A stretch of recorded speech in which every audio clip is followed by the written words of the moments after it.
காயத்ரிட்ட நிலா வந்து பேசுகிறாங்க என்ன துணையில். சோழன் வந்து நல்லாவே பேசுவார், எப்பவுமே நல்லா பேசுவார். அவர் உங்கள்கிட்ட மட்டும் இல்லை, எந்த பொண்ணு பேசினாலும் நல்லா பேசுவார். என்னையே வந்து பார்த்தீங்கன்னா கல்யாணம் பண்ணுறதுக்கு முன்னாடி பேசியே என்னை கல்யாணம் பண்ணிட்டாரு. அதனால் வந்து நீங்கள் இதெல்லாம் பெருசாக நினச்சிக்கிறாங்க. 2 வாரம் தான் நீங்கள் பார்த்து பழகிருக்கீங்க, அதுக்கு வந்து இவ்வளோ எமோஷன் கொடுக்கலாமா அப்படின்னு சொல்லி காயத்ரிட்ட பேசுகிறாங்க. அது காயத்ரி ஃப்ளாஷ்பேக்லாம் சொல்கிறாங்க. நான் வந்து ஃபோனை மறந்து வச்சுட்டு போயிட்டேன், அதை பத்திரமா எடுத்துகிட்டு வந்து கொடுத்தாரு. அது அந்த ஜென்யூனாக இருக்காருன்னு சொல்லி தான் எனக்கு பிடிச்சிச்சு அப்படி இப்படின்னு சொல்கிறாங்க. காயத்ரிட்ட உங்கள் சொந்த ஊர் என்னன்னு கேட்குறாங்க நிலா. அதுக்கு திருவண்ணாமலைங்க. நானும் திருவண்ணாமலை தான். எவ்வளோ கோயின்சிடென்ட் பாருங்கள், நம்ம 2 பேரும் ஒரே ஊர் நல்லா இருக்கும்ல அப்படின்னு கேட்குறாங்க.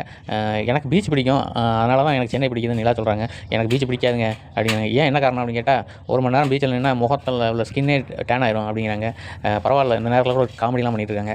வீட்டில் வந்து சோழன் வந்து எப்படியாவது வீட்டை விட்டு வெளில ஓடிடலாமான்னு பார்க்குறாரு. சேரன் வந்து சொல்கிறாரு, நீ தான் அந்த பொண்ணை கூட்டு வராங்க நிலா, அதனால் நீங்கள் தான் கண்டிப்பாக இருக்கணும், இருந்து நீ வந்து அவங்க என்ன சொல்கிறாங்களோ கேட்கணும்னு சொல்லிடுறாரு.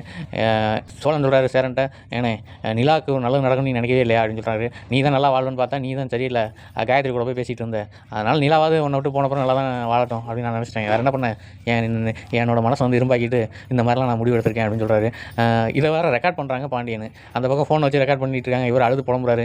நான் நிலா தான் எனக்கு வேணும், காயத்ரி வேணாம், நான் காயத்ரி வரும்போது வீட்டில் இருந்தால் தானே என்னை கூட சேர்த்து வைப்பா, அதனால் நான் வீட்டை விட்டு வெளில ஓட போகிறேன் அப்படின்னு சொல்லிட்டு ஓடுறாங்க. அப்போ பிடிச்சி வச்சுறாங்க, நடேசனும் சேர்ந்து பிடிச்சி வச்சுறாங்க.